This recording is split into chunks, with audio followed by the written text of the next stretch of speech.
This is what I will call the gospel way. To hear what James has to say and to marry that with what Paul is saying about taking every thought captive. A disciplined gospel way of handling the tongue. The gospel way says that you do this with patient truth, not with brute force in the argument. The gospel way is not interested in calling someone a dummy because of their dumb, foolish ideas. The gospel way is saying, let me speak truth now. It may be true that they've said some dumb things. But you notice that we get lost in the conversation if now our tongue is calling them a dummy. Because now they're not suited to hear the truth. Think of it on your own self. Have you ever been called a foolish idiot?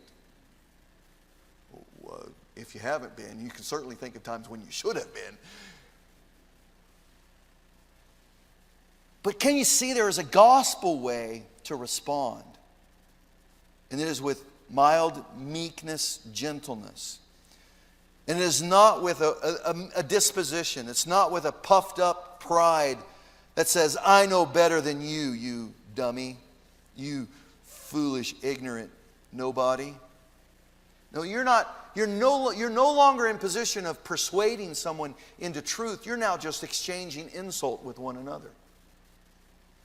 The gospel way doesn't entangle like that.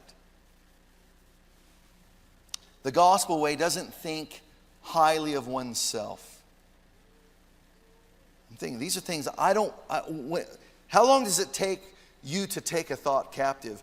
When I get done with this, you're going to think, it obviously takes a very long time for me to take a thought captive before I can then process it out and think, am I behaving in a godly way here, a helpful way, a gospel way?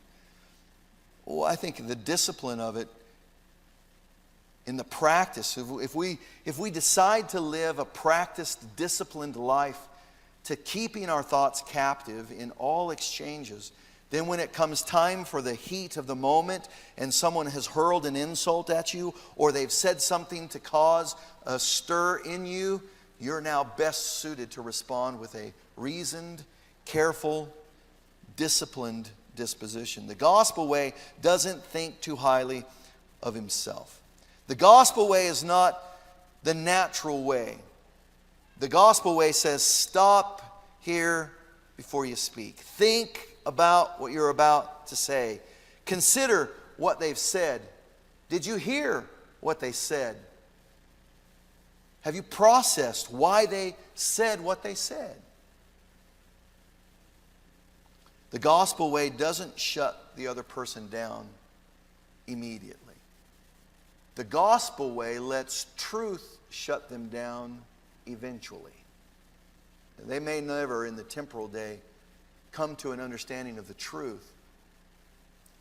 But if we're going to be gospel-speaking people, gospel defenders, and thus gospel exchangers in everyday conversations with the people we are the closest to, it ought to have impact in the way we speak to our spouses, our children, our parents, our church family. This needs to be exercised among us as well. I think it would even be part of what Paul would be saying in his early verses. Listen, whenever I come to you, I want to sit down and hear about how disciplined you are, how kind you are, not with nonsense, fluffy talk to appease one another, but because you've been honest with each other. You've spoken truth to each other, but you've done so with a captivated tongue, one that is only driven to speak from a gospel disposition. The gospel way does not need to walk out of the conversation as the champion of the argument.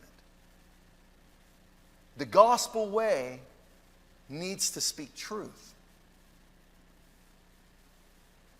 And then again, trusting and hoping and relying upon the Lord, giving grace into the conversation, that God will then do the changing, the converting, the correcting of the thinking, and put it back on track. The persuasion in the conversation that is driven by a gospel mindset is in this position, that it rests comfortably and satisfactorily upon truth and not upon one's ability to win an argument. This is the gospel way.